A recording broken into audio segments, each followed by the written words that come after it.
Hey guys, welcome to अग्नि batch. आज मैं बात करने वाला हूं हमारे चैप्टर नंबर 3 ह्यूमन रिप्रोडक्शन का पार्ट 2, जहां पे हम डिस्कस करेंगे एक ऐसे साइक्लिक इवेंट के बारे में जो महिला हर महीने एक्सपीरियंस करती है, उसका दर्द और साथ ही साथ continuous bleeding, just to prove that yes वो आपको बच्चे दे सके।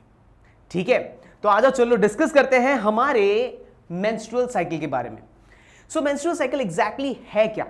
ये एक साइक्लिक इवेंट है जो कि एक मेंस्ट्रुएशन से चालू होता है और नेक्स्ट मेंस्ट्रुएशन तक कंटिन्यू रहता है। मतलब कि एक बार मेंस्ट्रुएशन का मतलब हो जाता है वो ब्लीडिंग फिनोमेना। ठीक है, वजाइना से खून निकलता रहता है, वहां से हम डे 1 काउंट करेंगे, वहां से स्टार्ट करके नेक्स्ट वापस से जब वो ब्लीड करे, वो जो टाइम स्लॉट है that is called as your menstrual cycle. ठीक है, पर बात ये आ जाती है कि ये क्या ब्लीड आउट करती है, व्हाट इज बेसिकली ब्लीडेड आउट।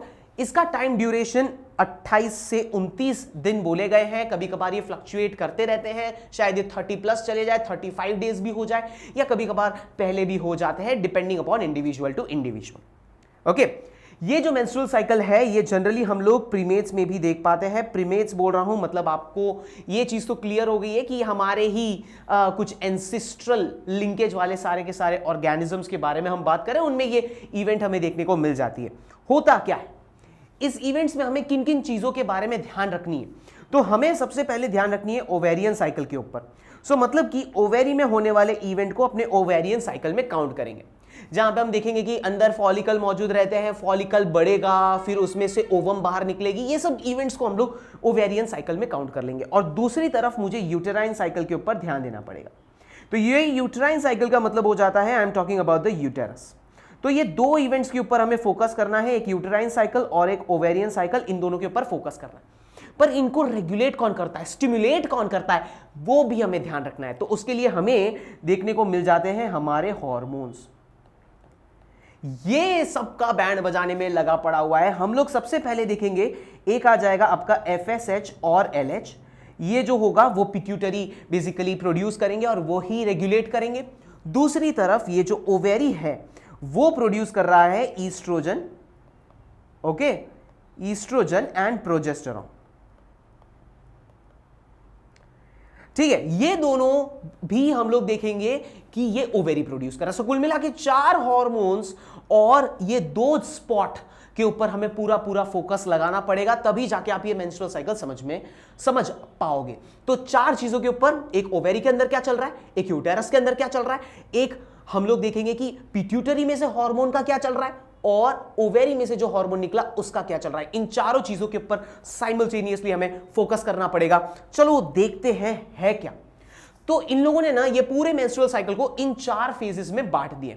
ये 4 फेजेसों में हम लोग क्या देखेंगे, सबसे पहले आ जाएगा आपका मेंस्ट्रुअल फेज, फिर उसके बाद आ जाएगा फॉलिक्यूलर या फिर प्रोलिफरेटिव फेज, फिर बात करेंगे ओव्यूलेटरी फेज, सबका मतलब समझेंगे एक एक करके, और फिर आ जाएगा आपका सिक्रीटरी फेज। क्यों ऐसा नाम है, कौन से डेज में होता है, एक एक को अपने विस्तार पूर्वक पढ़ेंगे। और हर एक ये जो 4 जो मैंने जगह बताई, ये 4 2 हार्मोन्स के बारे में और 2 स्पॉट्स, इन सब के बारे में हमें इंडिविजुअली समझना पड़ेगा। Let's start with the first one, that is the menstrual phase. Menstrual phase के बारे में बात करें, 1 से 5 दिन का जो समय है, मतलब मैं 0 to 5 डेज बोलना चाहूंगा, ये पूरे स्लॉट को मेंस्ट्रुअल फेज का नाम दिया गया। ठीक है, कभी कभार ये 5 से ज्यादा भी हो सकता है या 5 से कम भी हो सकता है, इंडिविजुअल टू इंडिविजुअल वेरी करेगा। देखते होता क्या है, तो यहां पे हम देखेंगे होगा मेंस्ट्रुअल फ्लो। मेंस्ट्रुअल फ्लो का कहने का मतलब यह है कि होगी ब्लीडिंग, खून निकलेगी। और कितने दिनों तक निकलेगी, शायद 3 से 5 दिन हो, किसी किसी का 7 दिन भी एक्सटेंड कर जाए, वापिस से वेरी करती रहती है।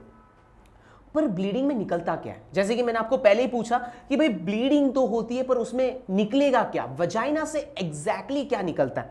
तो हम देखते हैं कि मान लीजिए ये जो ओवम है वो फर्टिलाइज नहीं हुआ, मतलब फर्टिलाइज नहीं हुआ मतलब ओवम के पास स्पर्म नहीं आया और ओवम और स्पर्म का फ्यूजन नहीं हुआ। और ऐसा होता भी नहीं है, राइट, हर बार हो ऐसा जरूरी भी नहीं है। तो ये जो ओवम है वो फर्टिलाइज नहीं हुआ है, तो ये ओवम को अब निकलना पड़ेगा। ठीक है, तो कैसे करके निकलेगा, तो हम देखेंगे ये ओवम के साथ साथ ये जो यूटेरस का जो अंदर की जो लाइनिंग है, ये जरा हम लोग समझेंगे कलर से। तो ये जो अंदर की जो लाइनिंग है, जिसको हम लोगों ने लास्ट टाइम मैंने आपको बताया था एंडोमेट्रियम, ये एंडोमेट्रियम भी झड़ जाता है। अब बात आती है कि सर एंडोमेट्रियम का क्या रोल है। तो एंडोमेट्रियम बेसिकली एक ऐसा लेयर है जिसके ऊपर ये जो जाइगोट, जब एग और स्पर्म फ्यूज होंगे तो बनता है जाइगोट। ये जाइगोट एंडोमेट्रियम के ऊपर चिपकता है और फिर धीमे धीमे डेवलप होके बेबी बनता है। ठीक है, पर अब ओवम तो फर्टिलाइज हुआ ही नहीं है। अब ओवम फर्टिलाइज ही नहीं हुआ तो वो तो एंडोमेट्रियम के साथ चिपकेगा नहीं, और यदि चिपकेगा नहीं तो हम क्या देखेंगे, एंडोमेट्रियम पूरा का पूरा झड़ जाएगा। अब उसका कोई अस्तित्व नहीं बचेगी। ठीक है, सो ये पूरा का पूरा अंदर का एंडोमेट्रियम निकल जाता है। अब एक चीज और बताना चाहूंगा, एंडोमेट्रियम के अंदर बहुत सारे खून के नसें होती है, तो इसीलिए वो सारी फटती है और इसके वजह से होती है bleeding. Is that clear? So this is an ultimate phase जहां पे हम देखते हैं कि पूरे यूटेरस में क्रैम आता है, बहुत दर्द होता है गाइस, बहुत दर्द। ठीक है, और फिर अंदर का सारा कंटेंट तब जाके झड़ जाता है और सब कुछ वजाइना के थ्रू बाहर निकल आता है। ठीक है, तो ये हो गया 1 से लेके 5 दिन लगातार ये दर्द महिलाएं सहन कर रही है। ओके, बात करते हैं आगे। नाउ यदि मेंस्ट्रुएशन नहीं हुआ तो इसका मतलब क्या है? मतलब मान लीजिए एक महिला है और उसको मेंस्ट्रुएशन नहीं हुआ, इसका 2 मतलब हो सकता है। पहला मतलब ये कि शायद वो प्रेग्नेंट हो गई हो। ठीक है, स्पर्म आया है, स्पर्म के साथ एग फ्यूज हो गया और वो प्रेग्नेंट हो चुकी हो। या दूसरा रीजन ये हो सकता है that she might be undergoing certain stress और पुअर हेल्थ कंडीशन, और जो कि काफी ज्यादा फ्रीक्वेंट हमें देखने को मिलता है। कभी कभार तो पूरा का पूरा एक साइकिल ही मिस हो जाता है, पूरा एक पीरियड मिस हो जाता है। ठीक है, पर वो थोड़ा रेयर होता है और डेज भी फ्लक्चुएट करते रहती है। So this you have to keep in mind. बात करें थोड़ा सा इसको पूरे के पूरे लेवल से, ये ग्राफ से समझने की कोशिश करते हैं, क्योंकि ये ग्राफ आपके बिल्कुल एनसीईआरटी में मौजूद है। तो पहले इसके बारे में समझते, मैंने रेड कलर का बॉक्स बना दिया है। सो that is basically the menstrual phase. यहां पे हम क्या देख रहे हैं, यहां पे सबसे पहली चीज जो मैं ऑब्जर्व कर पा रहा हूं वो ये है दैट, रुकिए जरा हम पेन का कलर बदल देते हैं। ओके, सो यहां पे मैं सबसे पहली चीज ये ऑब्जर्व कर पा रहा हूं कि बॉडी टेम्परेचर के बारे में बताया गया है। बॉडी टेम्परेचर तो अब थोड़ा सा नीचे है, मतलब ये नॉर्मल बॉडी टेम्परेचर है। ओके, सो बॉडी टेम्परेचर कोई दिक्कत नहीं है। यहां पे मैं देख रहा हूं ईस्ट्रोजन और प्रोजेस्टेरॉन की जो मात्रा है वो बहुत कम है। ओके, ईस्ट्रोजन और प्रोजेस्टेरॉन की मात्रा बहुत कम है। याद रखना है ईस्ट्रोजन और प्रोजेस्टेरॉन क्यों इंपॉर्टेंट है, वो एंडोमेट्रियम को मेंटेन करती है, और वो ही अब बिल्कुल नहीं है या बहुत कम है।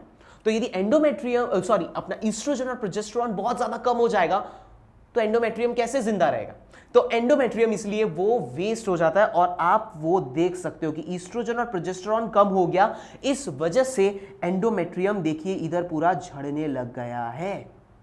Is that clear? और एंडोमेट्रियम जो इतना मोटा था वो झड़ झड़ के वो एंडोमेट्रियम अब पतला होता जा रहा है। Is that clear? On the other hand मैं यहां पे देख रहा हूं ये जो ऊपर जो लाइन है, मैं इसको थोड़ा सा डार्क कर देता हूं। ये जो लाइन आपको नजर आ रही है वो लाइन एक्चुअली है एफएसएच की, और एफएसएच का लेवल थोड़ा सा हाई है एज कंपेयर टू उसके नीचे वाला जो कि एलएच है। तो एलएच अभी कम है पर एफएसएच थोड़ा सा ज्यादा है। क्यों ज्यादा है? क्योंकि देखो ओवेरी समझ चुकी है कि ये जो साइकिल जो अभी अभी मेंस्ट्रुअल साइकिल हुआ वहां पे कोई स्पर्म आया नहीं, फ्यूजन हुआ नहीं, तो एंडोमेट्रियम को मुझे झड़ देना पड़ेगा। बट हमें अपने नेक्स्ट साइकिल के लिए रेडी करना पड़ेगा, तो इसलिए ये लोग क्या करते हैं, फॉलिकल को सिलेक्ट कर लेते हैं। ठीक है, जरा एफएसएच का फुल फॉर्म सोचो, फॉलिकल स्टिमुलेटिंग हार्मोन। तो फॉलिकल स्टिमुलेटिंग हार्मोन क्या करेगी, ओवेरी को बोलेगी कि भैया जी ओवेरी अंदर में से एक फॉलिकल को सिलेक्ट करो और उसको ग्रो करना चालू करो। तो हम देखेंगे ये जो एफएसएच है वो सीधे जाएगी ओवेरी में, और वो जो फॉलिकल है उसका ग्रोथ स्टार्ट करवा देगी, सिलेक्ट कर लेगी फॉलिकल को और उसका ग्रोथ स्टार्ट करवा देगी, ताकि नेक्स्ट साइकिल के लिए हम रेडी हो। Is that clear?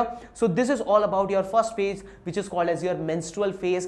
Now let's discuss about the next 5 से लेके 13वें दिन तक की बात हो रही है। इसको हम लोग बोलते हैं फॉलिक्यूलर फेज, है ना, या फिर प्रोलिफरेटिव फेज। क्यों ये नाम दिया गया है, वी विल डिस्कस हम देखते हैं कि ये 5वें दिन के बाद ही शुरू हो जाता है, लगभग 8 से 12 दिन तक एक्सटेंड करता है। और यहां पे दो चीजों का बहुत बड़ा महत्व है, एक है FSH और दूसरा है LH, जो कि कौन प्रोड्यूस कर रहा है? Pituitary gland. Okay, so from pituitary they are basically responsible. Let's see इसमें होगा क्या। यहां पे हम देखेंगे कि जैसे नाम वैसे काम, FSH फॉलिकल स्टिमुलेटिंग हार्मोन, मैंने अभी अभी बताया FSH की रिक्वायरमेंट होगी। क्यों? क्योंकि फॉलिकल को सिलेक्ट करना होगा। ओवेरी में हम देखेंगे कि भैया जी एक प्राइमरी फॉलिकल मौजूद है और वो फॉलिकल देखिए डेवलप हो रहा है। वो प्राइमरी फॉलिकल पहले सेकेंडरी फॉलिकल से फिर हम लोग देखेंगे टर्शरी फॉलिकल। मैं यहां पे लिख देता हूं, ये हुआ प्राइमरी फॉलिकल, वहां से सेकेंडरी फॉलिकल, वहां से टर्शरी फॉलिकल, और फॉलिकल के बाद यहां पे मैं देखूंगा फाइनली ग्राफियन फॉलिकल बनने वाला है। इसके लिए कौन चाहिए? मुझे FSH चाहिए। यस, ये चीज मुझे पता चल गई। बट एक चीज थोड़ा सा हम लोग ध्यान देंगे, वो ऐसा है कि प्राइमरी फॉलिकल से जब सेकेंडरी फॉलिकल बनता है, तब मैंने आपको लास्ट लेक्चर में बताया था कि जो नंबर ऑफ ग्रैन्युलोसा सेल्स है वो बढ़ती है। प्राइमरी फॉलिकल में सिर्फ एक ही लेयर ऑफ ग्रैन्युलोसा सेल थी, बट सेकेंडरी फॉलिकल में 3-4 लेयर ऑफ ग्रैन्युलोसा सेल्स आई, फिर टर्शरी फॉलिकल में और ज्यादा granulosa cells. So you have to keep in mind, जैसे जैसे हमारे फॉलिकल ग्रो होते जाते हैं वैसे वैसे ग्रैन्युलोसा सेल्स भी बढ़ते जाएंगे। ओके, अब ग्रैन्युलोसा सेल्स यदि बढ़ते जाएंगे तो याद रख लेना है, माइंड में सेट कर लेना है that this granulosa cells are responsible for producing estrogen. Okay, so estrogen का जो प्रोडक्शन है वो भी बढ़ता चला जाएगा। तो मतलब ग्रैन्युलोसा सेल्स बढ़ाओ और on the other hand estrogen बढ़ाओ। तो यही वहां पे लिखा हुआ है कि FSH क्या करेगा, हम देखेंगे। First of all it will develop our primary follicle into graafian follicle, जो मैंने आपको पूरा ग्राफ में बता दिया। Second thing, for the secretion of estrogen. कैसे? क्योंकि ग्राफियन फॉलिकल जो है उसमें होते हैं ग्रैन्युलोसा सेल्स और ये ग्रैन्युलोसा सेल्स ईस्ट्रोजन को बढ़ाता है। डन। नाउ टॉकिंग अबाउट अब ईस्ट्रोजन क्या करेगा। Estrogen is again a very important one. हम देखेंगे उसका मेन काम होता है प्रोलिफरेशन का। प्रोलिफरेशन मतलब, अब देखो मेंस्ट्रुअल फेज की वजह से जो एंडोमेट्रियम इतना मोटा था वो तो सब झड़ झड़ के पतला सा हो गया। तो वो एंडोमेट्रियम को अब धीमे धीमे वापस से रिकवर करना पड़ेगा। सिर्फ एंडोमेट्रियम ही नहीं, हम देखेंगे फेलोपियन ट्यूब के अंदर के सेल्स, वजाइना का अंदर का म्यूकोजल लेयर, ये सबको भी वो प्रोलिफरेट करता है, डेवलप करवाता है। Is that clear? So that's why, because estrogen is responsible for proliferation of uterine, इसीलिए इसका नाम क्या पड़ा? Proliferative face. याद रहेगा, ये चीज हम लोग माथे में सेट कर लेंगे। ओके, और फॉलिक्यूलर फेस क्यों बोल रहे हैं? क्योंकि अभी अभी हम लोगों ने देखा कि जो FSH था, FSH was responsible for developing the follicle. Okay, तो क्योंकि फॉलिकल बढ़ रहा है इसीलिए फॉलिकल की मात्रा बढ़ रही है, फॉलिकल का साइज बढ़ रहा है, डेवलप हो रहा है, इसलिए इसको फॉलिकुलर फेज बोलते हैं। और यूटेरस के एस्पेक्ट पे देखो तो जो उसका यूटेराइन एंडोमेट्रियम है वो बढ़ रहा है, तो इसलिए इसको प्रोलिफरेटिव फेज बोला गया। Is that clear? माइंड पे सेट रहेगा, ठीक है? डन। ओके, यहां पे हम लोग देखेंगे कि ऑफ कोर्स ईस्ट्रोजन की वजह से सेकेंडरी सेक्सुअल कैरेक्टरिस्टिक भी डेवलप होती है, दैट इज फॉर श्योर। पर अब होगा क्या? ये जो ईस्ट्रोजन है वो FSH को सप्रेस करवा देगा। वो बोलेगा यार FSH तेरा काम यहीं तक था, तेरा काम बस इधर तक ही है, तू अभी थम जा, ठीक है? क्योंकि ग्राफियन फॉलिकल बन चुका है, अब और कितना फॉलिकल को डेवलप करना है, बस यार बहुत हो गया तेरा काम, है ना? सो इसीलिए आप जरा ग्राफ में आइए, आप देख रहे होंगे कि भाई ईस्ट्रोजन की मात्रा अंधाधुंध बढ़ रही है।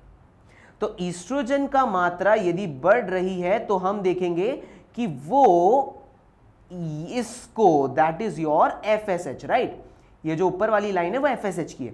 तो FSH को आप देखिए, पहले FSH बढ़ा, फिर FSH यहां से कम होता हुआ नजर आ रहा है। तो वो क्या करता है? FSH की मात्रा को घटा देता है। समझ में आ गया? तो यहां पे हम लोग देख रहे हैं क्योंकि अब और कितना फॉलिकल डेवलप करना है, बस यार बहुत हो गया, है ना? जितना फॉलिकल डेवलप करना था, ग्राफियन फॉलिकल बनाना था, वो तूने बना दिया FSH। तो एस्ट्रोजन बोलता है कि FSH बस तेरा काम हो चुका है, तू अभी आराम कर, ठीक? ये चीज हम लोग देखते हैं। ऑन द अदर हैंड दूसरे काउंटर पार्ट की तरफ थोड़ा नजर घुमाइए तो आप देखोगे कि ईस्ट्रोजन बढ़ रहा है, तो उसके साथ साथ एक और बंदा जो स्टार्टिंग से लेके शांत बैठा हुआ था, पर वो अचानक से धड़क गया। वो कौन है? तो वो है हमारा प्यारा, यस, दिस वन। ओके, जरा देखिए LH क्या कर रहा है, मैं येलो कलर से इंडिकेट कर रहा हूं LH को, जरा देखिए LH क्या कर रहा है, धड़ाम से बढ़ गया है, ठीक है, एक हाइट तक पहुंच चुकी है पूरी, यस और नो, ठीक है। तो हम लोग यहां पे देख रहे हैं कि ये जो हमारे पास क्या बोलते हैं ईस्ट्रोजन बढ़ रहा है, तो वो LH को भी बढ़ा रहा है। यही चीज लास्ट में लिखा हुआ है, that is secretion of your LH, that is your luteinizing hormone. चलो बात करते हैं अब क्या होगा। 13वें दिन तक तो तुमने बात करवा दी, ठीक है, हम लोगों ने देख लिया ईस्ट्रोजन का लेवल बढ़ गया, ईस्ट्रोजन की वजह से LH का लेवल बढ़ गया। अब LH का लेवल जब बढ़ जाता है उसके साथ साथ FSH भी बोलता है कि यार तू बढ़ रहा है तो हम भी थोड़ा थोड़ा बढ़ ही जाते हैं। अब इसके वजह से हम देख रहे हैं कि LH और FSH का जो है, ओके, एक काम करते थोड़ा सा अलग, ओके, तो यहां पे मैं देख रहा हूं कि जो LH और FSH की जो मात्रा बढ़ रही है, एक पीक अटेंड करती है, हम लोग इसको प्यार से नाम दे देते हैं LH सर्ज। ओके, ये LH सर्ज होने के वजह से हम देखेंगे कि there will be rupture of graafian follicle.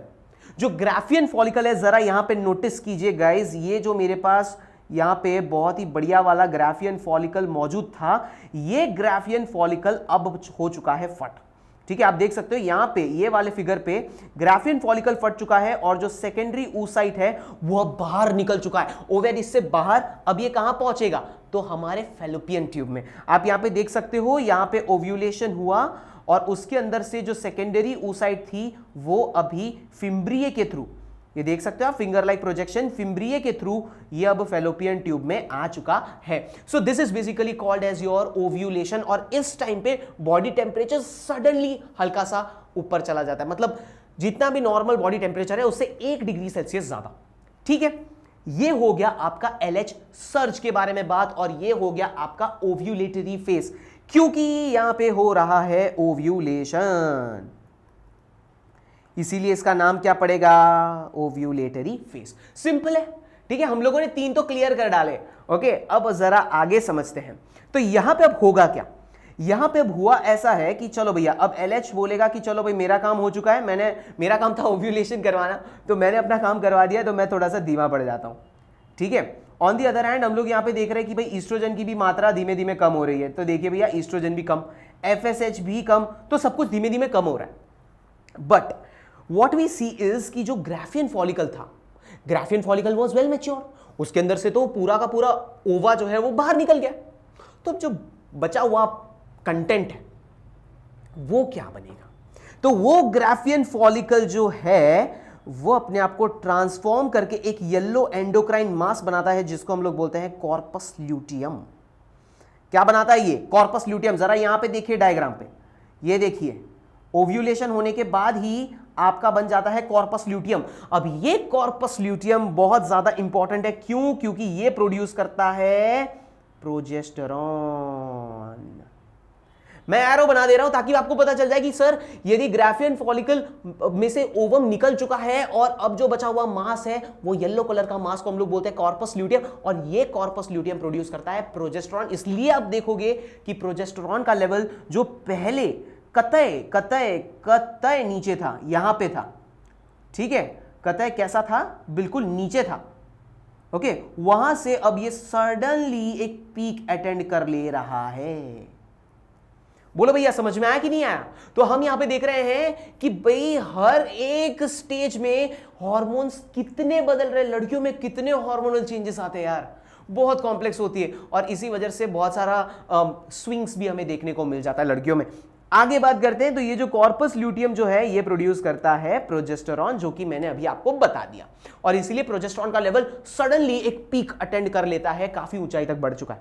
आगे बात करें अब प्रोजेस्टेरॉन क्या करेगा, तो बात करें प्रोजेस्टेरॉन के बारे में, तो हम देखते हैं कि सबसे पहला इसका काम होता है कि एंडोमेट्रियम को और ज्यादा थिक करना, वैस्कुलराइज करना, मतलब अंदर खून के नसें भरना, और साथ ही साथ सॉफ्ट करना, एकदम परफेक्ट बनाना, ठीक है। आप देख सकते हो यदि एंडोमेट्रियम की तरफ यदि आपकी नजर गई हो तो आप देख सकते हो कि एंडोमेट्रियम धीमे धीमे बढ़ रहा है, एकदम मोटा हो चुका है, एंडोमेट्रियम काफी ज्यादा थिक हो चुका है, and now it is very much perfect कि भाई अब यदि स्पर्म आता है और ये स्पर्म यदि क्या बोलते हैं ओवा के साथ फ्यूज करता है और जाइगोट बनता है, तो वो एंडोमेट्रियम के साथ परफेक्टली चिपक सकता है। एक कनेक्शन बन सकता है और वो लड़की प्रेग्नेंट हो सकती है, वो औरत प्रेग्नेंट हो सकती है। समझ में आ रहा है कि नहीं आ रहा है? तो ये जो हम लोग देखते हैं, यदि जाइगोट बना तो एंडोमेट्रियम के ऊपर बैठवाने के लिए एंडोमेट्रियम को परफेक्ट बनाना पड़ेगा, और वो परफेक्ट ये प्रोजेस्टेरॉन बनवा रहा है। ठीक है, आप देखते हो कि प्रोजेस्टेरॉन के साथ साथ यहां पे देख सकते हो प्रोजेस्टेरॉन भी एक हाई पीक में है, पर उसके साथ साथ ईस्ट्रोजन भी हल्का सा पीक अटेंड कर ही लेता है, हल्का सा, बट करता जरूर है। तो हम लोग यहां पे देख रहे हैं दोनों ने थोड़ी थोड़ी पीक अटेंड की, और इसके वजह से आपका जो एंडोमेट्रियम है वो बहुत ही अच्छा प्रोलिफरेट कर रहा है, बहुत ही बढ़िया डेवलप कर चुका है। ठीक है ना, इसके अंदर से ना बहुत सारे ग्लैंड्स भी बनाते हैं ये लोग, बहुत सारे छोटे छोटे सिक्रीटरी ग्लैंड्स बनाते हैं। That's why they are called as your secretory phase. Okay, और यहां पे मैं देख रहा हूं ओवेरी में क्या चल रहा है, ओवेरी में कॉर्पस ल्यूटियम ने तहलका मचा रखा है, कॉर्पस ल्यूटियम प्रोजेस्टेरॉन बना रहा है, इसीलिए इसको ल्यूटियल फेज भी बोलते हैं, बिकॉज ऑफ कॉर्पस ल्यूटियम। ठीक है, तो प्लीज ये कॉन्सेप्ट्स को ध्यान रखिएगा कि कब, क्यों और कैसे इनका नाम रखा गया है। ठीक है, तो सिक्रीटरी फेज क्यों, क्योंकि on the basis of uterus, uterus में जो एंडोमेट्रियम है उसमें से कुछ सिक्रीशन चालू हो जाएगा, ग्लाइकोजन रिलेटेड सिक्रीशन चालू हो जाएगा, that's why it is basically called as your secretory phase. And on the other hand ovary में कॉर्पस ल्यूटियम बन चुका है, इसलिए इसको बोला जाता है luteal phase. Is that clear? So this is all about it. हम देखते हैं कि एक और काम जो करेगा, देखो यहां पे लिखा हुआ है ना कि भाई इंप्लांटेशन के लिए रेडी करना। इंप्लांटेशन का मतलब क्या, ये जो जाइगोट है, ये जो जाइगोट धीमे धीमे डेवलप होगा और वो एंडोमेट्रियम के साथ चिपकेगा, this is called as your implantation. उसके लिए बिल्कुल रेडी कर चुका है आपके एंडोमेट्रियम को। ठीक, it inhibits the FSH secretion also. आप देख सकते हो एफएसएच की भी मात्रा काफी ज्यादा कम है, आप वो भी देख सकते हो। तो ये जो प्रोजेस्टेरॉन है वो एफएसएच की मात्रा को कम करेगा। ठीक है, नाउ ये तो भाई हमारा पूरा खत्म हो चुका है, क्योंकि एफएसएच की अभी भी कोई जरूरत नहीं है ना, अभी भी फिलहाल पे एफएसएच की कोई जरूरत नहीं है, क्योंकि फॉलिकल को डेवलप नहीं करना है। जितना डेवलप करना था स्टार्टिंग में कर दिया भाई तूने एफएसएच ने, अभी और एफएसएच नहीं चाहिए तो कम कर दो, कोई दिक्कत नहीं। अच्छा, यदि फर्टिलाइजेशन नहीं हुआ तो क्या होगा? यदि फर्टिलाइजेशन नहीं हुआ तो हम देखेंगे कि कॉर्पस ल्यूटियम जो है वो डीजनरेट हो जाएगा। आप यहां पे डायग्राम पे की तरफ थोड़ा सा ध्यान दीजिए, तो ये corpus luteum was well matured. आप देखोगे कॉर्पस ल्यूटियम पहले थोड़ा सा छोटा हो गया और फाइनली वो डीजनरेट हो गया। Now this corpus luteum will be called as your corpus albicans. ठीक है, corpus albicans. Is that clear? अब एक बात समझना ध्यान से, corpus luteum was producing progesterone. अब यदि कॉर्पस ल्यूटियम मरने लगा या डीजनरेट होने लगा तो प्रोजेस्टेरॉन कौन प्रोड्यूस करेगा? कोई नहीं। सो कैन आई से कि कॉर्पस ल्यूटियम जब डीजनरेट होने लगेगा तो इनडायरेक्टली इसके वजह से प्रोजेस्टेरॉन की जो मात्रा होगी वो कम होती हुई नजर आएगी। यस, और वो चीज मैं ग्राफ में भी देख पा रहा हूं। आप देख सकते हो कि ये जो ग्राफ है वो धड़ाम से नीचे गिर गया। ठीक है, तो ये जो प्रोजेस्टेरॉन का जो लेवल है वो धड़ाम से नीचे गिर गया। इवन ईस्ट्रोजन का भी लेवल कम होता हुआ मुझे नजर आ रहा है। तो दोनों लेवल कम। अब मैंने क्या बोला था, estrogen and progesterone are responsible for endometrium maintenance and proliferation. Endometrium को मेंटेन करने का काम ईस्ट्रोजन और प्रोजेस्टेरॉन कर रहा था। अब दोनों हट गए। अब यदि दोनों हट गए तो एंडोमेट्रियम का कौन ध्यान रखेगा? कोई नहीं। और यदि कोई ध्यान नहीं रखेगा तो हम क्या देखेंगे कि भाई वापस से एंडोमेट्रियम भस्म। Is that clear? तो हम देख रहे हैं कि बिल्कुल बिकॉज ऑफ द प्रोजेस्टेरॉन और ईस्ट्रोजन का लेवल कम होने के वजह से हम देखेंगे कि एंडोमेट्रियम के ऊपर असर पड़ेगा and this will lead to the disintegration of endometrium, और वापस से उसका मेंस्ट्रुएशन चालू हो जाएगा, जिसको हम लोग सरल भाषा में बोलते हैं पीरियड्स। Is that clear? वापस से वही साइकिल रिपीट हुआ कि भाई एंडोमेट्रियम हम लोग देख रहे हैं भस्म हो गया। क्यों भस्म हुआ? क्योंकि ईस्ट्रोजन और प्रोजेस्टेरॉन नहीं रहा, इसीलिए। क्या मैं वापस से वही स्टार्टिंग वाली पॉइंट रिपीट कर रहा हूं, हाँ या ना? बिल्कुल। तो इससे हमें पता चल गया कि भाई ये पूरे साइकिल को यदि तुम्हें समझना है तो सारे हार्मोन्स को इकट्ठा कीजिए, ओवेरी को इकट्ठा कीजिए, यूटेरस को इकट्ठा कीजिए और ध्यान से वापस से इसको सुनिए जो मैंने अभी अभी बोला है, and you will be able to understand it clearly.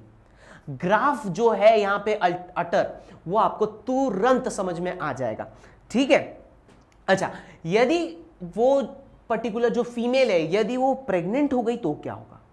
यदि वो प्रेग्नेंट हो गई तो हमें अब एंडोमेट्रियम चाहिए, हाँ या ना, हमें एंडोमेट्रियम चाहिए, क्योंकि एंडोमेट्रियम के ऊपर वो जो हमारा डेवलपिंग एम्ब्रियो है वो एंडोमेट्रियम के साथ चिपकेगा, तो एंडोमेट्रियम तो चाहिए, इसलिए प्रोजेस्टेरॉन कम नहीं होता, इसमें प्रोजेस्टेरॉन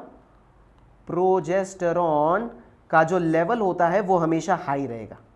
ठीक है, यहां पे एफएसएच की कोई जरूरत नहीं रहती, तो एफएसएच की जो मात्रा हो जाएगी वो कम ही रहेगी थोड़ा सा।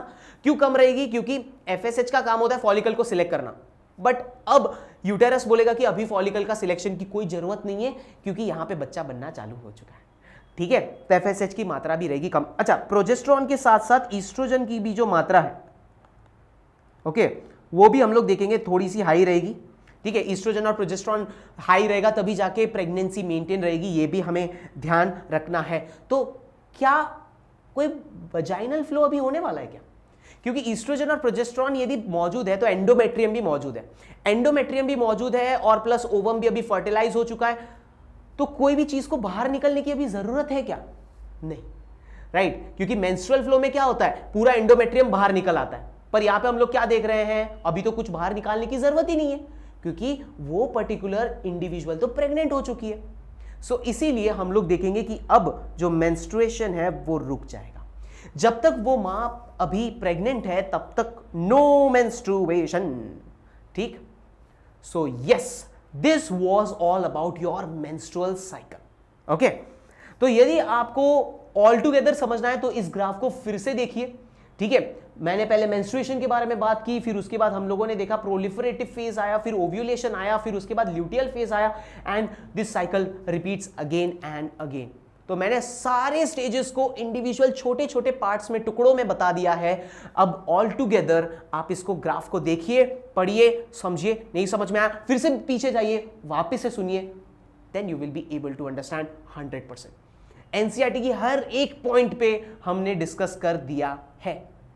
Is that clear? Okay. Now, talking about the two important definitions, सबसे पहले आ जाता है आपका मेनार्क। मेनार्क का मतलब क्या हो जाता है, जब एक पर्टिकुलर लड़की को पहली बार मेंस्ट्रुअल फ्लो होता है, मतलब उसका मेंस्ट्रुअल साइकिल शुरू हो चुका है, और वो कब होता है, उसकी प्यूबर्टी में होता है, that is basically called as your menarche. ठीक है, फिर उसके बाद पूरा रिप्रोडक्टिव फेज आता है, मेंस्ट्रुएशन उसको होता रहता है हर महीने, और फाइनली एक उम्र आती है जब ये बंद हो जाता है, पूरा मेंस्ट्रुअल साइकिल बंद हो जाता है, that is basically called as your menopause. और जनरली हम लोग देखते हैं लगभग 50 साल के उम्र पे मेनोपॉज आ जाता है, मेंस्ट्रुअल साइकिल रुक जाता है। Is that clear?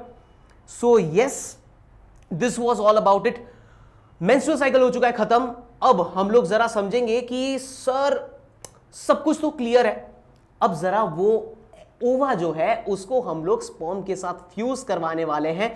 Now we will discuss about this fertilization, और एक बार फर्टिलाइजेशन हो जाएगा तो वो जो जाइगोट है, डेवलपिंग एम्ब्रियो है, वो मां के एंडोमेट्रियम से कैसे चिपकता है, that is called as implantation. इन दोनों के बारे में डिस्कस करते हैं, लेट्स गो। सो चलो देखते हैं। यहां पे आप पहला डेफिनेशन की तरफ ध्यान दीजिए, that is called as your insemination. Insemination का मतलब क्या है, ड्यूरिंग कॉपुलेशन। कॉपुलेशन मतलब आप बोल सकते हैं उसको इंटरकोर्स, या फिर आप उसको बोल सकते हैं सेक्स, कुछ भी नाम दीजिए। इन दैट प्रोसेस हम क्या देखेंगे कि जो स्पर्म होगा वो स्पर्म फाइनली फीमेल के वेजाइनल ट्रैक्ट में इंजेक्ट किया जाएगा, and that is basically called as your insemination. ठीक है, अब जैसे ही स्पर्म फीमेल वजाइनल ट्रैक में पहुंच चुका है, बहुत सारी चेंजेस देखेंगे। फीमेल का वजाइना एसिडिक, यहां पे हम लोग देख रहे हैं स्पर्म जो है, जो सीमेन जो है वो है आपका बेसिक, दोनों के बीच में न्यूट्रलाइजेशन रिएक्शन, आगे स्पर्म अभी आगे दौड़ता हुआ पहुंचेगा। कहां पहुंचेगा, लेट्स सी टू इट। यहां पे सबसे पहली बात पे अपने चलते हैं कि सबसे पहले तो ये मुझे पता चल गया कि स्पर्म जो है वो वजाइनल ट्रैक तक पहुंच चुका है। तो sperm, let's take an example, ये स्पर्म है, तो स्पर्म जो है वो वजाइनल ट्रैक में पहुंच चुका है। वजाइनल ट्रैक से हम देखेंगे कि ये पहुंचेगा सर्वाइकल कैनल पे, आप देख सकते हैं यहां पे लिखा हुआ है। उसके बाद उसको पहुंचना पड़ेगा यूटेरस पे। चलो यूटेरस तक भी पहुंचा दिया, और यूटेरस के बाद वो फैलोपियन ट्यूब के अंदर घुसेगा। जो सबसे पहला जो पोर्शन होता रहता है आपके फैलोपियन ट्यूब का, that is called as your isthmus, वहां तक स्पर्म पहुंच चुका है। ऑन द अदर हैंड हम देख रहे हैं कि यहां पे जो ओवेरी है वो प्रोड्यूस करती है ओवम, और ये जो ओवम है वो सबसे पहले फिम्ब्रिए के थ्रू पहुंचेगा इन्फेंडिबुलम में। राइट। सो ये जो कोनिकल शेप स्ट्रक्चर जो मैंने लास्ट लेक्चर या लास्ट पार्ट में मैंने बताया था, वहां पे आप देख सकते हो कि इन्फेंडिबुलम तक पहुंच चुका है। अब एक बार इन्फेंडिबुलम तक पहुंच जाए उसके बाद इसको कहां पहुंचना पड़ेगा, it has to reach to the ampullary region, यहां तक पहुंचना पड़ेगा। Okay, so on both of the end हम लोग यहां पे देख रहे हैं कि ओवम पहुंच रहा है एम्प्यूलरी रीजन पे, यहां पे स्पर्म को भी पहुंचना पड़ेगा एम्प्यूलरी रीजन पे, और दोनों ही फिर उनका संगम होगा एम्प्यूलरी रीजन में। पूरा नाम बोलने जाओ तो इसको बोलते हैं एम्प्यूलरी इस्थेमिक जंक्शन, दोनों का इंटरमीडिएट पोजीशन होता है, that is called as ampullary isthmic junction. दोनों को वहां पे पहुंचना पड़ेगा और फिर ही चल के हम देखेंगे बनेगा, ये दोनों फ्यूज होंगे और फर्टिलाइज होके बनेगा जाइगोट। चलो बात करते हैं कि ये कहां पे होता है। तो fertilization is a simple process जहां पे हम लोग देखेंगे स्पर्म का ओवम के साथ संगम हो रहा है, and it is basically taking place in the ampullary region. तो जो रीजन बेसिकली बोला गया है उसी रीजन के ऊपर हम लोग ध्यान देंगे बस। चलो आगे, तो यहां पे हम लोग ऐसा चीज ऑब्जर्व करेंगे, व्हाट वी विल ऑब्जर्व, या सो फर्टिलाइजेशन यहां पे साइमल्टेनियसली होना चाहिए। इट्स अ साइमल्टेनियस प्रोसेस, मतलब सिंक्रोनाइजेशन यहां पे भी मैटर करता है कि भाई स्पर्म जो है उसको वहां तक एम्प्यूलरी रीजन तक पहुंचना पड़ेगा और जो ओवम है उसको भी उसी रीजन तक पहुंचना पड़ेगा, वरना फर्टिलाइजेशन होने में दिक्कत आ सकती है। इसीलिए हर एक कॉपुलेशन, मतलब हर एक इंटरकोर्स बच्चा प्रोड्यूस करे या फर्टिलाइजेशन हो या प्रेगनेंसी हो, ऐसा जरूरी नहीं है। ठीक है, इसलिए आपने सुना होगा कि भाई बहुत बार ट्राई करने के बाद भी बच्चा नहीं हो रहा है। क्यों नहीं हो रहा है? क्योंकि ये मैटर करता है, एग्जैक्ट लोकेशन मैटर करता है, एग्जैक्ट पोजीशन जरूर मैटर करता है। ठीक है, नेक्स्ट थिंग यहां पे हम लोग देखेंगे कि ये जो स्पर्म जो है वो एक कांटेक्ट में आएगा, दैट इज जोना पेल्यूसिडा, जो कि आपके ओवम में मौजूद है। सो जोना पेल्यूसिडा हम लोग को पहले से पता है कि भाई जो ये ओवा है, ओवा के आसपास बाहर के लेयर पे एक टफ कोटिंग है which is called as zona pellucida. तो स्पर्म जो है वो जोना पेल्यूसिडा को टच करेगा।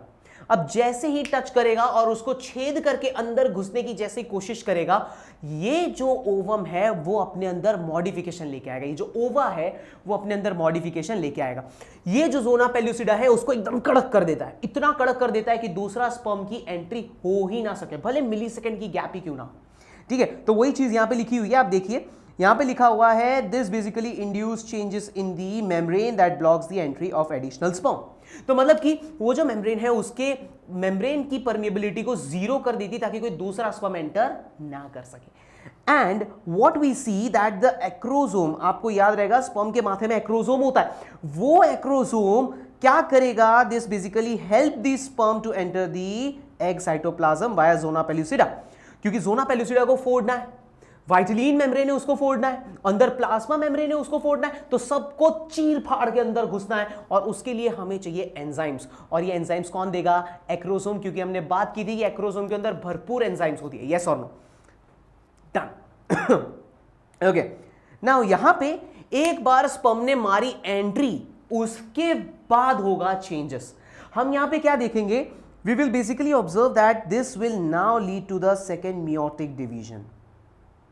क्योंकि अभी तक इफ यू गाइज रिमेंबर, मैंने गेमेटोजेनेसिस जब पढ़ाया था तब मैंने आपको बताया था कि ये जो हमारे पास स्ट्रक्चर होता है, जो ओवा प्रेजेंट होता है, उसके अंदर ओवम नहीं होता, उसके अंदर होता है सेकेंडरी oocyte, और वो सेकेंडरी oocyte का मियोसिस 2 करना अभी भी बाकी है। और वो कब करेगा? जब स्पर्म की एंट्री होगी। बिना स्पर्म के एंट्री में ये प्रोसेस नहीं होने वाला। So you have to keep in mind कि सबसे पहले जैसे ही स्पर्म की एंट्री होगी तब जाके सेकेंड मियोटिक डिवीजन होगा, and this will convert your secondary oocyte into an ovum. Is that clear? या जिसको अपने ओटिड बोलते हैं, ओटिड। एंड उसके साथ सेकेंडरी पोलर बॉडी है, हालांकि मुझे इससे कोई लेना देना नहीं है, मेरे को ओवम से मतलब है, तो मैं ओवम के ऊपर कॉन्सेंट्रेट करूंगा। ओके, और फिर ये जो ओवम है, ओवम का जो न्यूक्लियस है और स्पर्म का भी न्यूक्लियस हम लोग देख रहे हैं कि घुस चुका है, राइट? ओवा के अंदर घुस चुका है। तो हम लोग देख रहे हैं कि nucleus of the sperm and nucleus of the ova will fuse together and it will form, हमें पता है कि sperm जो है वो भी है haploid, और यहाँ पे हम लोगों ने ovum देखा वो भी है haploid, दोनों जुड़ के बनेंगे diploid, that is 2n zygote। zygote बन चुका है गाइस, ठीक है, फाइनली zygote बन चुका है। अब आगे क्या करना है? ये zygote का करेंगे अंधाधुन डिवीजन, सेल डिवीजन। हम देखेंगे एक बार फ्यूजन हो जाए ना, उसके बाद इनका माइटोटिक डिवीजन करना पड़ता है। कंटिन्यूअस माइटोसिस करेंगे। First of all they will convert into 2, 2 से 4, 4 से 8, 8 से 16, और जो उसके अंदर जो सेल्स होते हैं, each individual cells are called as your blastomere. Okay, so finally हम लोग देखते हैं कि 8 से 16 जब ब्लास्टोमियर मौजूद रहते हैं उसको हम लोग बोलते हैं मोरूला। प्लीज इस पॉइंट को ध्यान रखिएगा, ठीक है। So as an like if you see the structure, यहां पे जरा देखिए, तो पहले तो यहां पे 2 न्यूक्लियस बने, फिर उसके बाद बहुत सारे सेल्स बने, और फिर वो लोग अरेंज करने लगे। यस और नो? तो एक परफेक्ट अरेंजमेंट होता है जब एक जाइगोट के अंदर हम लोग देखते हैं कि लगभग 8 से 16 सेल्स बन जाते हैं, उसको अपने बोलते हैं मोरूला। याद रखिएगा। अब ये मोरूला और डिवाइड होगा, ठीक है। हम देखेंगे 16 सेल तो हो चुका है मोरूला, अब 16 से होगा 32, 32 से होगा 64। ये जो 32 64 का जो स्टेज है उसको हम लोग बोलते हैं ब्लास्टोसिस्ट, ठीक है। तो हम लोग देख रहे हैं सबसे पहले तो जाइगोट बनता है, जाइगोट से हम लोगों ने देखा क्लीवेज, कंटिन्यूअस माइटोसिस हो रहा है, और माइटोसिस होते होते व्हाट वी आर ऑब्जर्विंग, सबसे पहले बन रहा है मोरूला। 8 से 16 सेल स्टेज है। उसके बाद जब हम लोग देखेंगे 32 से 64 सेल्स का जो कंडीशन आ जाता है उसको हम लोग बोलते हैं ब्लास्टोसिस्ट, ठीक है। क्या बोलते हैं? ब्लास्टोसिस। डन, ठीक है। अब आगे क्या करना है सर जी? आगे ऐसा करना है कि ये जो ब्लास्टोसिस्ट है उसमें हम लोग देखेंगे कि सेल्स का रीअरेंजमेंट चालू होता है। परफेक्ट तरीके से वो लोग अभी रीअरेंजमेंट चालू करेंगे, क्योंकि अब 64 से भी ज्यादा सेल्स बढ़ते जाएंगे। तो कैसे करके अरेंज करेंगे? First of all we will observe कि उस पे एक आउटर लेयर बनाएंगे which is called as your trophoblast. ये पहला शब्द ध्यान रखेंगे। और ट्रोफोब्लास्ट के अंदर देखो पूरा एक बॉल ऑफ सेल्स है, तो उसमें से कुछ सेल्स बाहर का एक लेयर बनाएंगे which is called as trophoblast, और उसके अंदर जो बचे हुए सेल्स है उसको हम लोग बोलते हैं इनर सेल मास। इसको यदि डायग्रामेटिक बेसिस में देखने जाए तो ये कुछ इस तरीके से देखिए, ये देखो ट्रोफोब्लास्ट बनाया, ठीक है। ये जो बाहर का जो लेयर है that is basically called as your trophoblast, okay. और फिर इसके अंदर जो ये हरे कलर का आपको नजर आ रहा है इसको हम लोग बोलते हैं इनर सेल मास। बोलिए, ये 2 पता चल गया, ठीक है। तो ये 2 चीजें हम लोग बेसिकली ऑब्जर्व करते हैं, तो बस यही हमें करना है। ये जो ट्रोफोब्लास्ट है मुझे पता है कि वो आउटर मोस्ट लेयर है, इसका मेन काम क्या रहता है कि जो अंदर के जो इनर सेल मास है उसको नरिशमेंट प्रोवाइड करना, न्यूट्रिशन प्रोवाइड करना, ठीक है। That is a first point, ये मेरा पहला पॉइंट है। और दूसरा चीज, ये जो ट्रोफोब्लास्ट है वो बाहर का लेयर है, तो वो मदर के एंडोमेट्रियम के साथ चिपकाने का भी काम करेगा। So the next thing is attachment to the endometrium. This is my second important point of trophoblast. याद रहेगा नहीं रहेगा? Done. Next, अब जो ये इनर सेल मास है अब वो धीमे धीमे अरेंज करना स्टार्ट करेंगे। कैसा अरेंजमेंट करेंगे? तो हम यहां पे देखेंगे कि इसका अरेंजमेंट बहुत ही टेक्निकल बेसिस पे देखने जाए तो 3 लेयर्स बनाएंगे। The outer one will be called as your ectoderm, फिर बनाएंगे endoderm, mesoderm, and then they will make the inner endoderm. तो सबसे बाहर वाले आप यदि ये लास्ट वाले गैस्ट्रुला स्टेज को जरा यहां पे पढ़िए, ये जो 3 लेयर जब बन जाते हैं ना तो हम लोग उसको गैस्ट्रुला नाम दे देते हैं। तो उसमें क्या क्या होता है? सबसे बाहर वाला जो लेयर होता है उसको हम लोग बोलते हैं एक्टोडर्म, देखिए ये सबसे बाहर वाला है। फिर उसके बाद M for middle, M for mesoderm, और जो तीसरा वाला लेयर है that is called as your endoderm. और हमें पता है एंडो मतलब सबसे अंदर वाला पार्ट होता है ना यार, ठीक है। So this is all about it. अब होगा क्या? हम देखेंगे कि after attachment uterine cell rapidly divide and covers the blastocyst. हम यहां पे ऐसा देखेंगे कि ये एंडोमेट्रियम है, अब एंडोमेट्रियम के ऊपर ये ब्लास्टोसिस्ट जाके बैठा, ठीक है। तो जैसे ये ब्लास्टोसिस्ट जाके बैठा, ये यूटेराइन वॉल एंडोमेट्रियम जो है वो अंधाधुंध डिवीजन करेगा और इसके ऊपर एक लेयर बना देगा। ऐसा लगेगा कि ये जो आपका ब्लास्टोसिस्ट है वो इसके अंदर गड़ चुका है, एम्बेडेड बोलते हैं ना जिसको, गड़ जाना, बिल्कुल गड़ा हुआ फील होगा, ठीक है। अब हम क्या देखेंगे कि इसमें हम ऐसा बोल सकते हैं कि मदर का एंडोमेट्रियम और जो ब्लास्टोसिस्ट है वो एक दूसरे से अच्छे से चिपक चुके हैं, ठीक है। So the blastocyst becomes embedded, मतलब चिपक जाना, धस जाना in the endometrium. This is basically called as your implantation. ये डेफिनेशन को हम लोग को ध्यान रखना है वापस से, ठीक है। और ये कब होता है? इम्प्लांटेशन के डेज के बारे में बात करें तो ये लगभग 7वें 8वें दिन में हमें देखने को मिल जाता है। ओके, जस्ट आफ्टर फर्टिलाइजेशन 7वें 8वें दिन तक हम लोग ये बेसिकली देख पाते हैं। आगे बात करें, डायग्रामेटिक बेसिस पे मैंने पूरा डिस्क्राइब करवा दिया। सबसे पहले तो ये है कि ये कुछ ज़्यादा ही, ये तो इन्फेंडिबुलम पे फ्यूजन करवा रहे हैं, पर ऐसा नहीं होता, ठीक है। हमने अभी पढ़ लिया है कि सर तो ये इन्फेंडिबुलम पे नहीं बल्कि एम्प्यूलरी रीजन में फ्यूजन होगा। तो हम लोग देखते हैं डे 1 में पहला क्लीवेज होगा, ओके। डे 2 तक मतलब दूसरे दिन तक 2 सेल स्टेज बन जाएगा, चौथे दिन तक 4 सेल स्टेज बन जाएगा, और 5वें 6ठे दिन तक हम लोग एक अच्छा खासा ब्लास्टोसिस देख पाएंगे, और 6ठे 7वें 8वें 9वें दिन तक हम लोग इम्प्लांटेशन देख पाते हैं। याद रखना है फिर भी कि भाई 7वें 8वें दिन तक हमें इम्प्लांटेशन करवा देनी है। डन। तो this should be all about it. सबसे पहले हम लोग देखेंगे कि दूसरे ही दिन में 2 सेल में कन्वर्ट हो जाता है, चौथे सेल तक 4 सेल में, फिर उसके बाद मोरूला, फिर ब्लास्टूला, फिर उसके बाद अच्छे से वेल डेवलप 3 लेयर स्ट्रक्चर जब तक बनेगा तब तक हम लोग इंप्लांटेशन करवा देंगे। डन। तो ये आपका डायग्रामेटिक कॉन्सेप्ट है जो आपको क्लियर कट याद रखना पड़ेगा। नाउ चिपक चुका है, हम समझ चुके हैं।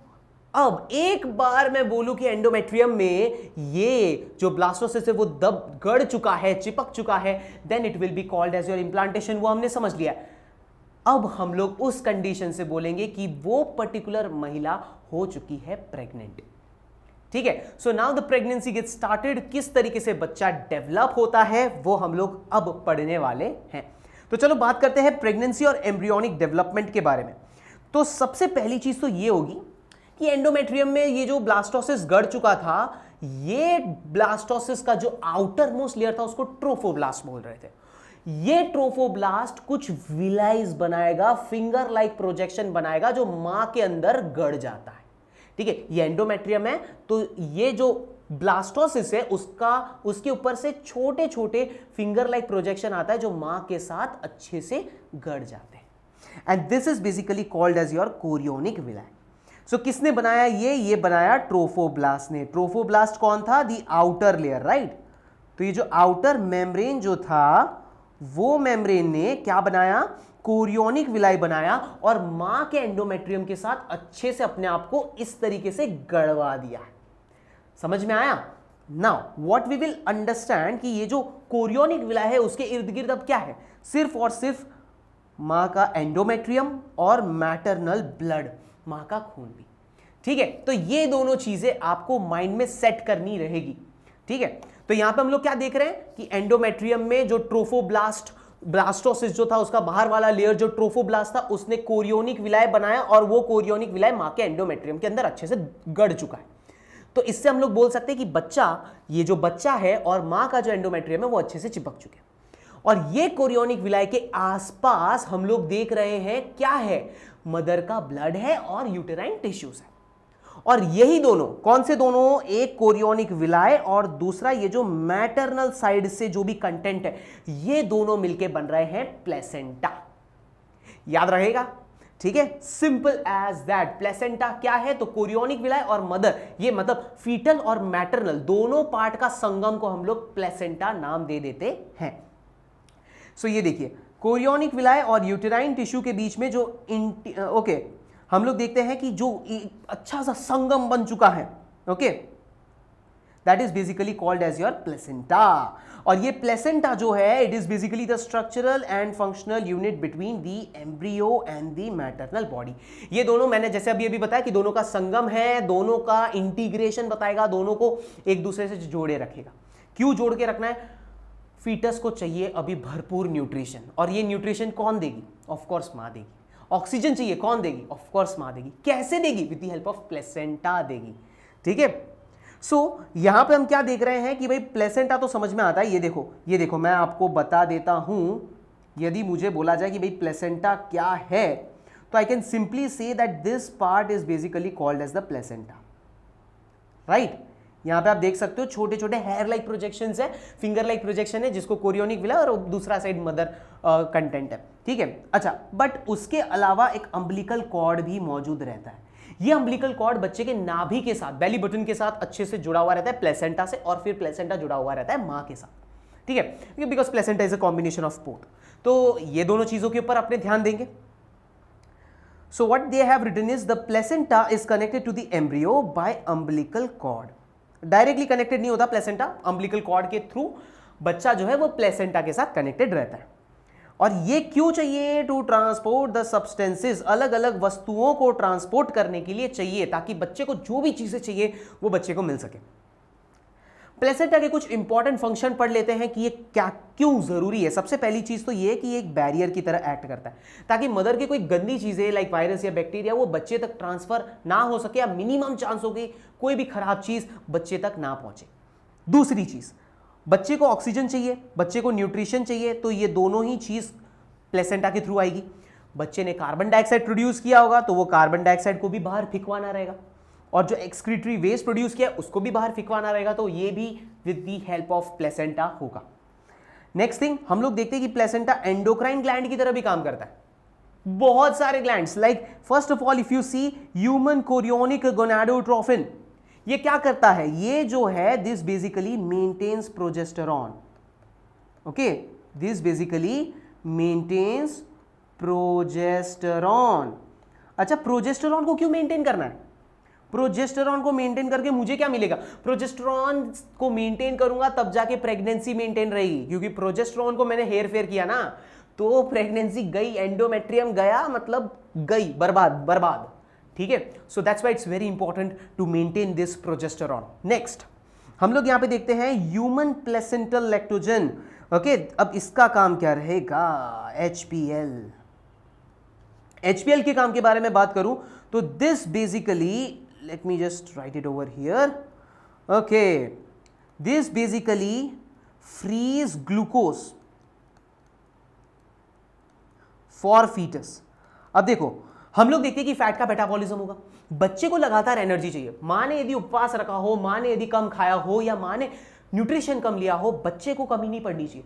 So what body will do is the placenta will produce HPL, human आपने देखते प्लेसेंटल लैक्टोजन। तो ये जो है ये क्या करता है?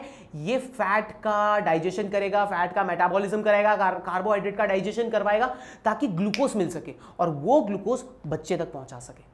ठीक है, तो ये बहुत जरूरी है। ये सारे हार्मोन्स, उसके अलावा हम लोग देख रहे हैं of course estrogen, progesterone, relaxin, ये सारी चीजें प्रोड्यूस होती है। Even relaxin is also produced by the ovary also. ठीक है, नेक्स्ट यहां पे दूसरी तरफ में ध्यान दूं तो हमें यह पता चल रहा है कि during pregnancy estrogen, progesterone, cortisols, prolactin, thyroxine etcetera everything is needed in very good amount. Maternal side में ये बहुत ज्यादा चाहिए। क्यों? सबसे पहले बात करूं ईस्ट्रोजन और प्रोजेस्टेरॉन के बारे में, तो ये दोनों तो प्रेगनेंसी को मेंटेन करते हैं, राइट? तो हम लोग देखते हैं कि ये प्रेगनेंसी को मेंटेन करेगा। साथ ही साथ में थायरॉक्सिन के बारे में बात करूं तो ये मदर में मेटाबॉलिज्म मेंटेन करेगा। मेटाबॉलिज्म मेंटेन रहेगा तब जाके बच्चे को न्यूट्रिशन लगातार मिलता रहेगा, कंटिन्यूअस सप्लाई होती रहेगी। ठीक है, so as you can see it basically support the foetal growth, metabolic changes in mother and maintain pregnancy. ये सब चीजों को मेंटेन करने के लिए ये सारे हार्मोन्स की बहुत ज्यादा जरूरत रहती है। ठीक है, when we are talking about develop होगा कैसे?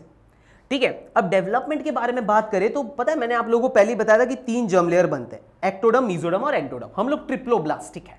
ठीक है, that's why we are called as triploblastic. अब ये जो 3 लेयर है ये सारे टिश्यूज बनाएगा, उन टिश्यूज से ऑर्गन्स बनेंगी और उसी ऑर्गन से पूरा पूरा ऑर्गन सिस्टम बनेगा और ऑर्गन सिस्टम से पूरा पूरा ऑर्गेनिज्म बनेगा।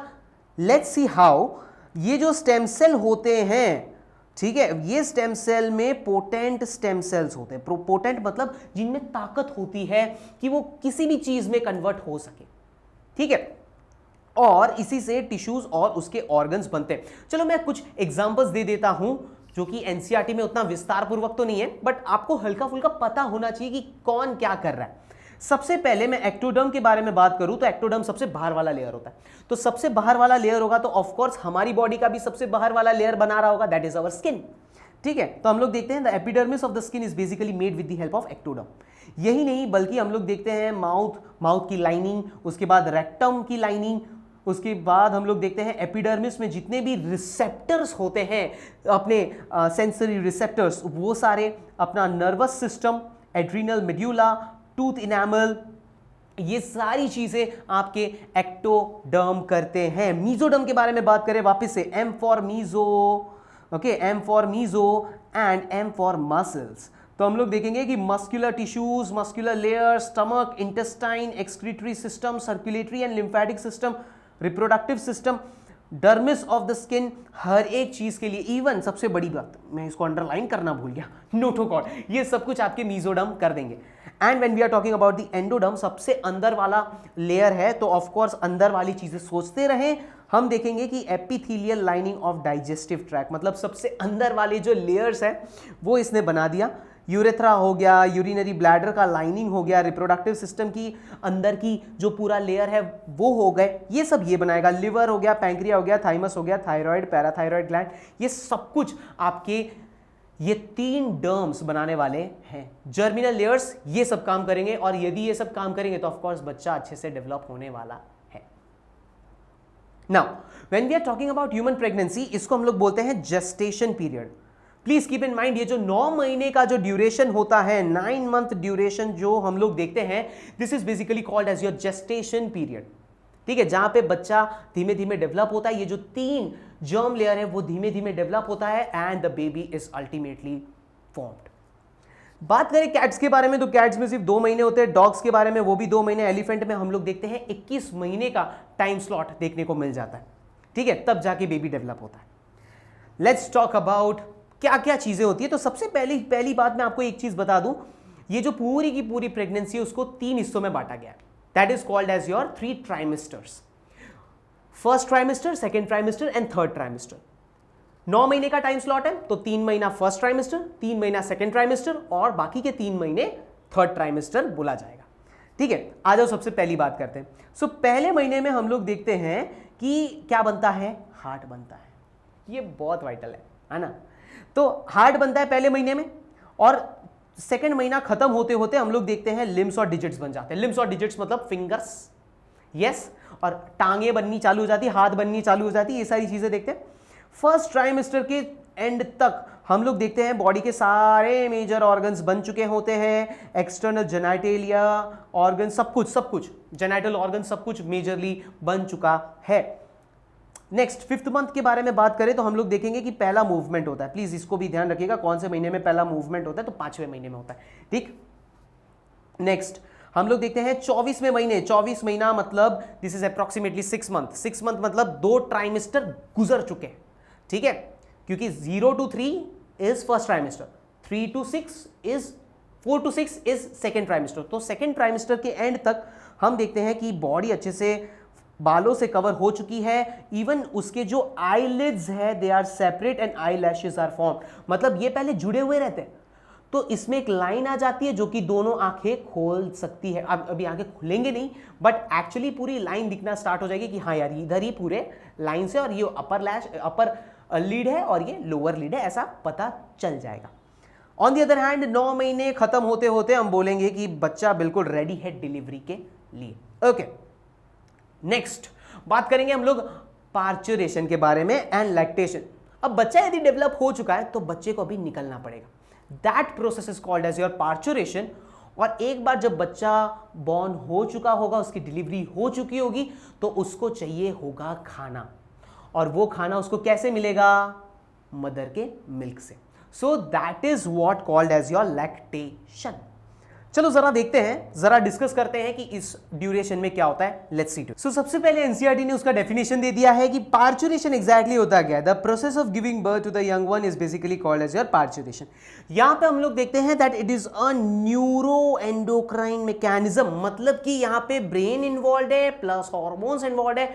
लेट्स सी क्या कैसे इन्वॉल्व है। सबसे पहली चीज हम लोग देखेंगे कि जैसे एक फीटस अच्छे से डेवलप हो जाता है और उसकी सिग्नलिंग प्लेसेंटा भी प्रोड्यूस करती है, तो 2 जगह पे अपने देख रहे हैं कि भाई एक टाइम आएगा जब हम लोग देखेंगे फीटस का एक साइज डेवलप हो जाएगा, तो जिसके वजह से अब उसको ज्यादा जगह मिलेगी नहीं फीटस को, तो वो एक प्रेशर जनरेट करता है इंटरनली। तो फीटल साइड से एक प्रेशर जनरेट होता है and that basically induces the mother कि भाई अब समय आ चुका है, अब इसको निकलना पड़ेगा। ठीक है, तो हम लोग देखते हैं कि फीटस और placenta they basically induce mild uterine contraction. तो इसको हम लोग बोलते हैं फीटल इजेक्शन रिफ्लेक्स। ये शब्द के ऊपर ध्यान दीजिएगा, फीटल इजेक्शन रिफ्लेक्स। ये फीटल साइड से शुरू होता है, जो कि मदर को एनहांस करवाती है कि भाई बस अब इसको बाहर निकालना पड़ेगा, बच्चे को बाहर निकालना पड़ेगा। ओके, अब इसके वजह से मदर क्या प्रोड्यूस करेगी? ऑक्सीटोसिन। और ये ऑक्सीटोसिन हम लोग देखेंगे कंटिन्यूअसली ब्रेन प्रोड्यूस करती रहेगी और धीमे धीमे अब कॉन्ट्रैक्शन बढ़ता चला जाएगा। क्योंकि ऑक्सीटोसिन का काम क्या होता है? Uterine contraction. यूटेरस को इतना कॉन्ट्रैक्ट करो कि बच्चा बाहर आने के लिए मजबूर हो जाए। ठीक है, यही नहीं बल्कि वेजाइना को थोड़ा ओपन भी करने में मदद करेगा, प्लस यूटेरस को बाहर भी निकालने, मतलब ये जो यूटेरस का कॉन्ट्रैक्शन करके बच्चे को बाहर निकालने में मदद करेगा। ठीक है, देखो क्या लिखा हुआ है, ऑक्सीटोसिन जो है वो बहुत बढ़िया यूटेराइन कॉन्ट्रैक्शन करवाएगा और कॉन्ट्रैक्शन होने के वजह से वो और ज्यादा ऑक्सीटोसिन प्रोडक्शन होता है।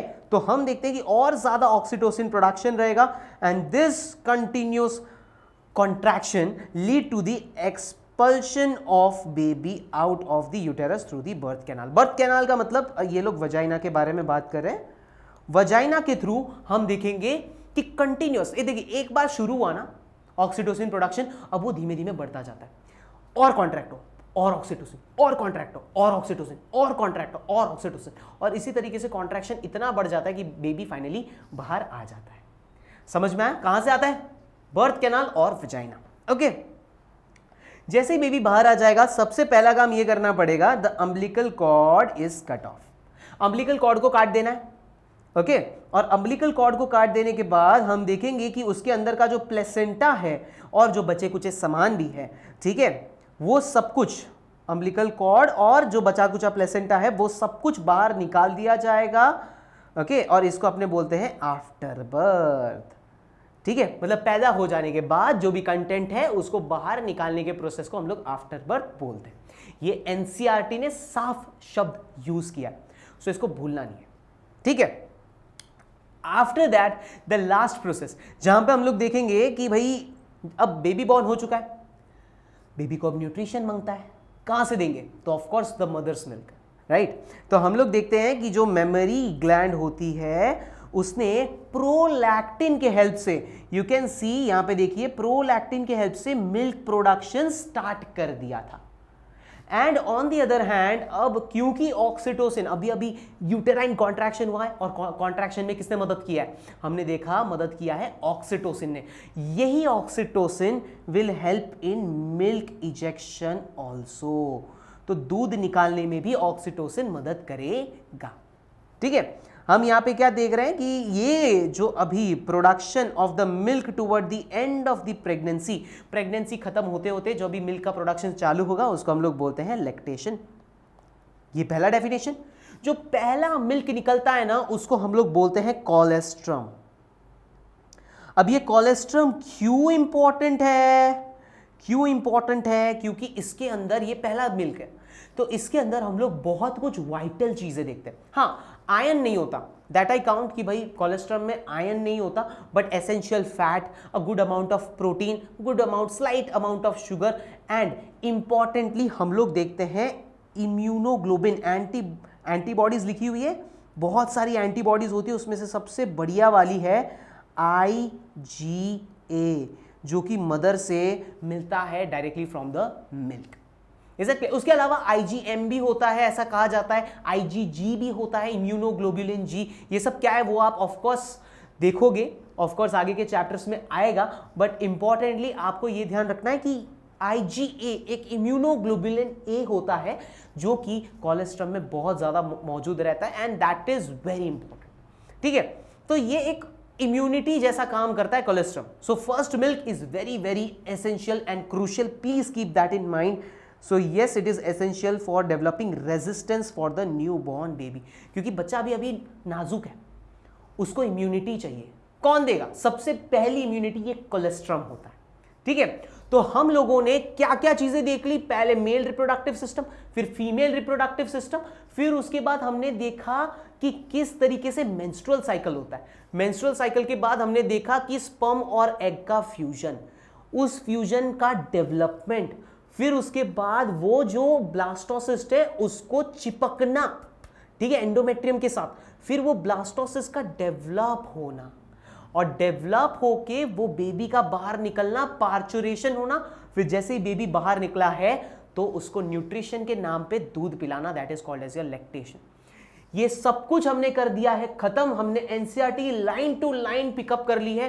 बट फिर भी यदि आपको लगता है कि हाँ अभी भी और थोड़ा सा डिटेल यदि पता चले या एकदम हाईफाई क्वेश्चंस भी आ जाए तो भी आपको उसका एकदम पपलू वे पता चले, तो उसके लिए आप मेरे पुराने वीडियोस देख सकते हो जहां पे मैंने चॉक एंड टॉक मेथड पे पूरा डिस्क्राइब किया हुआ है। I have described how the sperm also basically enters into the egg, process कैसा होता है, किस तरीके से होता है, पूरा मैंने चॉक एंड टॉक मेथड पे समझाया हुआ है। आप चाहे तो वो वीडियो पे भी जा सकते हैं और डिटेल में पढ़ सकते हैं। Okay, but rather if you are preparing right now for the boards और हर एक लाइन एनसीईआरटी का जानना था तो मैंने सब कुछ बता दिया है, एक भी लाइन मिस नहीं हुई है, ठीक है। So what you need to do now, description में लिंक है, सो ऑफ कोर्स उसमें जाइए और प्रैक्टिस क्वेश्चन सॉल्व कर दीजिए। We will come up with the practice question in our next lecture. Till then, peace out.